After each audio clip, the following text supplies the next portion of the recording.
I don't entirely understand the GameStop thing. I'm learning on the fly, but I do know this. It's a fascinating story. And the idea that regular folks beat Wall Street at its own game this one time, and Wall Street is so mad. So now the rich people that make up Wall Street, the hedge fund managers specifically, and the politicians they control are regulating what regular folks are allowed to do on Wall Street. I mean, that's just rich. Isn't it just doggone rich now that investment companies like TD Ameritrade are putting restrictions on which stocks small investors can buy into, now that small investors have done to hedge fund managers what hedge fund managers have been doing in the stock market and making billions off of all this time?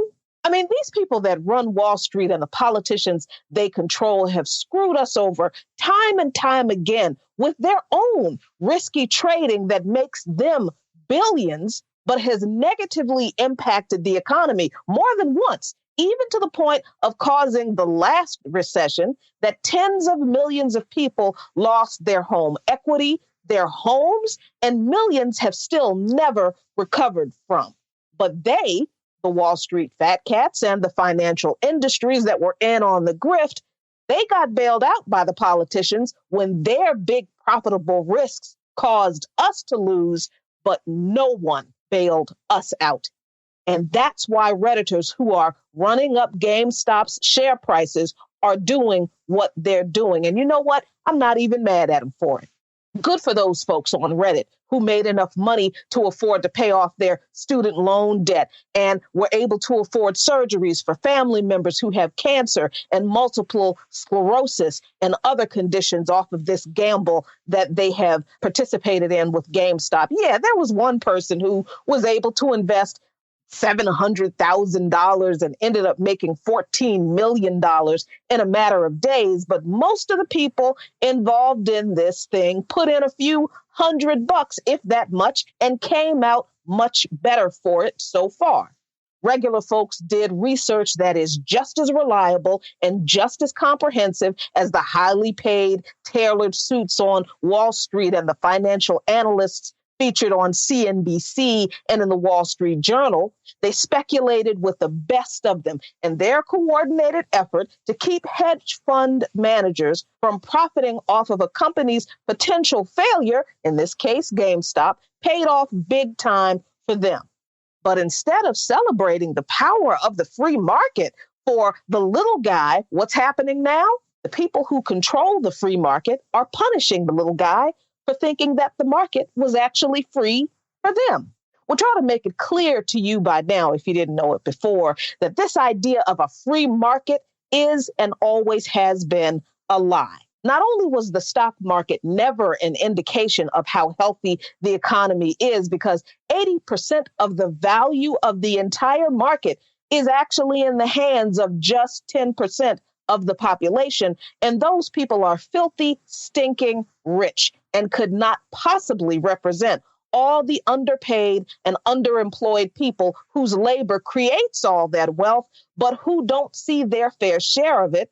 Nor does that ultra-rich 10% of people represent the legions of unpaid and unemployed people locked out of any economic access in this country. But the stock market was never intended to benefit the little guy, the regular citizens, the working class or poor person, even if they do happen to scrimp together a few dollars to invest a little bit in it. We simply don't have enough money to be able to consistently invest and risk any of it in the stock market to be able to make the kind of long-term life and lifestyle sustaining wealth that the 10% are able to.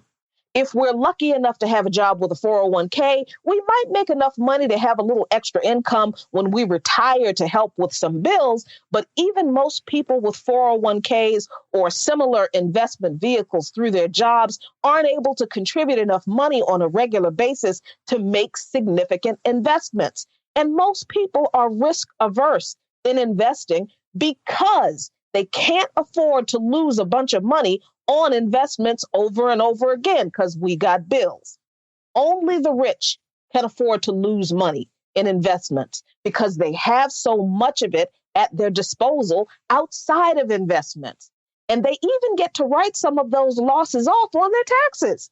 You and me taking a chance on penny stocks and loose change investing that we do through Acorns or Robinhood apps on our phones, that just does not provide the same level of returns or benefits that the wealthy have enjoyed when they gamble on the biggest casino in the world, the stock market.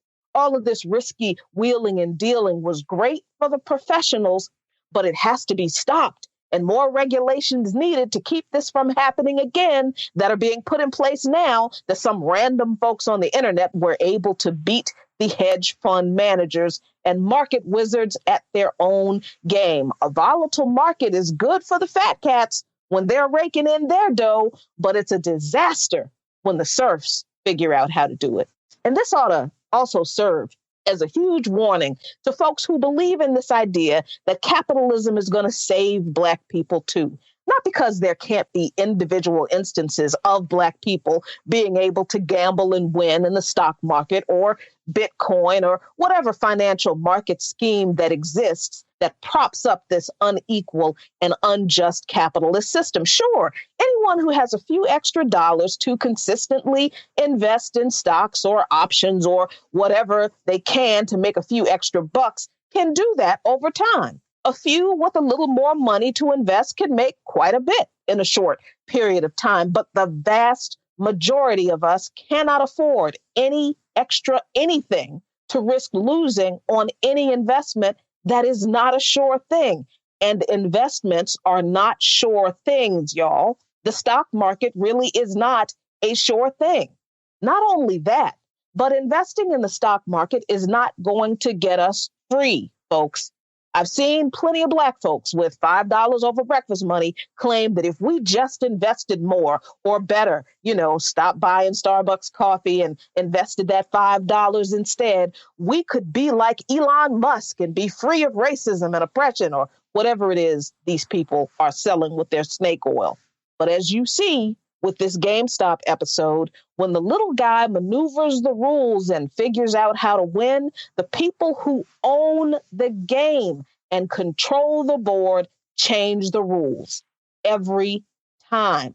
So whatever little bit of money those few folks pushing Black capitalism through investment may have, that stuff truly is crumbs. And if Black people ever collectively did what the Reddit folks just accomplished, we would be met with the exact same crackdown as we're seeing now, only probably worse because you know how they do Black folks. Because let's be clear here. Capitalism simply does not exist to empower those who have the least amount of money to invest in it. It is a system in which the masses sell our labor for wages to private owners of businesses and enterprises that use our labor to produce goods and services that they sell to make them exponentially greater profits than what they pay or share with us. In this system, they will never pay the masses enough money to be able to compete with them in the market. That is by design, which is why the market is fundamentally not free at all. And as much as I celebrate the Redditors for sticking one to the man this one time, I know that it will be a short-lived victory because he who controls the game will always change the rules to make sure that they are the ones who always win. And under capitalism, the workers and the masses absolutely do not control the game. We don't control the market, y'all. We do not make and cannot change the rules, as we have clearly seen. So if you don't understand anything else about this GameStop episode, understand that this is another example of why capitalism absolutely must die. Follow Luke Mon Nation on patreon.com/LukeMonNation for lots of great content.